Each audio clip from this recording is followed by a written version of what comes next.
I helped an enterprise team grow their Amazon account by billions of dollars. But here's the twist. It wasn't because of some magical closing technique. It came from fixing 3 devastating mistakes that most strategic account teams make without even realizing it. So if you're a VP of sales or a sales manager carrying a handful of accounts that drive 70 to 80% of your company's revenue, I'm going to share those 3 invisible mistakes that quietly kill strategic accounts and the simple fixes to protect and grow your revenue before it drops.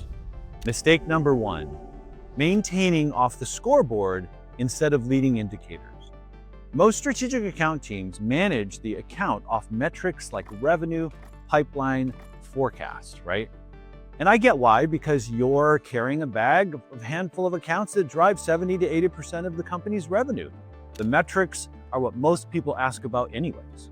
Are we good? Is it at risk? So when the metrics look normal, you feel a tiny wave of relief, not because you're truly confident, but because nobody's panicking yet. That's what stable looks like in enterprise accounts many times. And that's exactly what happened early in the Amazon account work. On paper, the metrics look fine, revenue was still coming in, the forecast didn't look scary, but underneath, things were starting to shift in a way that most account managers would overlook. Calls got shorter. Conversations got thinner, and it started getting harder to get time with the people who actually mattered. And that's the trap. By the time revenue drops, you're not discovering the problem, you're just getting the report that the problem has been there for months. So instead of asking how revenue is doing, we started asking the only 2 questions that actually protect a strategic account. Are we gaining access or losing it? And by access, I mean, can you get time with the people at the level you're looking for? And are we learning anything actually, or are we just hearing what's public? Real information means you're hearing the things that aren't public. The public doesn't know them yet. You're getting inside context that changes how you sell and position and protect the account. Because in strategic accounts, revenue is a late indicator. Access and real information are early. And if you're losing either one, the account is slipping whether the metrics admit it or not. Now here's why that matters. When you lose access and you lose real information, you're basically operating blind. And when you're blind, you start trying to create certainty the only way you can. You start doing more. You start using more decks, making more proposals, more internal meetings, and it feels productive and it looks responsive. But a lot of times it's just your team spending expensive effort on something that was never real, which is mistake number 2. But real quick, before we move on, if you want help applying this to one of your strategic accounts and finally start moving, book a free call with me. We'll map access and identifying missing information and build a plan for your next meeting. Moving on, mistake number 2, spending real resources on opportunities that aren't real. The biggest money leak I see in complex B2B sales isn't losing deals, it's what happens before you lose them. You burn weeks of efforts, proposal cycles, internal alignment, solution work on an opportunity that was never actually moving. You've lived this before. It usually starts innocent. A customer asks for something by Friday. Then it becomes, can you tailor it to our environment?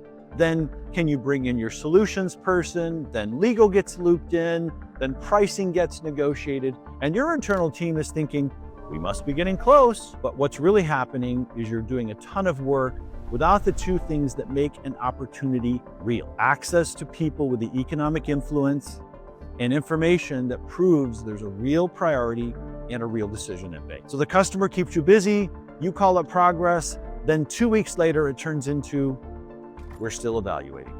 Budget's changed. Let's revisit it next quarter. And now you've spent your best people, your best hours, and your best attention for nothing.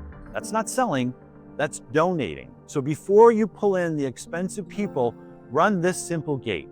Ask these questions and make a decisive decision early on. Do we have access to people who can actually decide? Real economic influence? Or are we stuck with the people who can't? What do we know that proves this is a real priority right now? Not someday, right now. Are they pulling us forward with clear next steps and information, or are we pushing ourselves uphill and filling in the gaps ourselves? And then do the part that most teams avoid because it feels wrong. Set a stop rule. If you can't get access and real information by a certain point, you stop investing heavy resources. Not because you're negative, because you're protecting the business. Because you don't lose the most money by losing deals. You lose the most money by funding deals that were never real to begin with. Now, once you stop leaking effort on non-real opportunities, you run into mistake number 3, the one that decides whether your biggest accounts stay healthy long-term. Mistake number 3, chasing more while your core revenue quietly erodes. If you take a look at your metrics, a small number of accounts almost always drives most of your company's revenue. Your first job should not be expansion.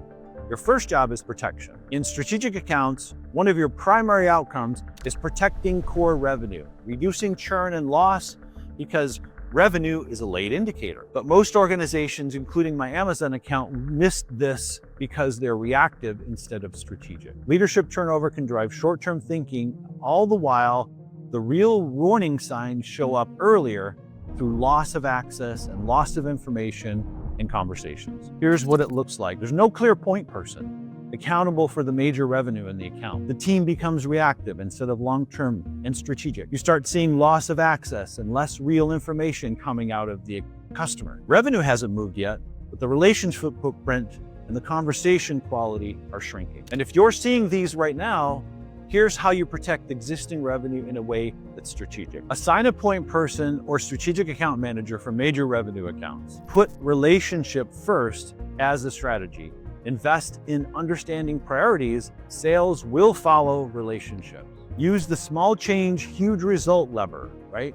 And also meeting planning. Have a unique plan for every meeting. What decision are we driving? What do we need to learn? Who do we need access to next? Revenue is late, but if you're losing access and information, you're already at risk, whether the numbers admit it or not. And I've seen what happens when teams apply this discipline. The global logistics customer won $4 billion roughly in 6 months after implementing a strategic account management strategy and reformatting their approach. And year 2 added almost $8 billion.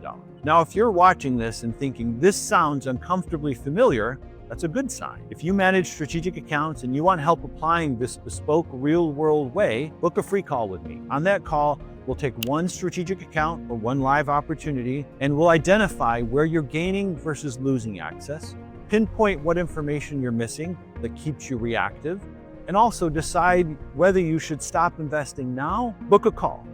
Come prepared with the account you care about most. Thanks for watching, and I'll see you soon.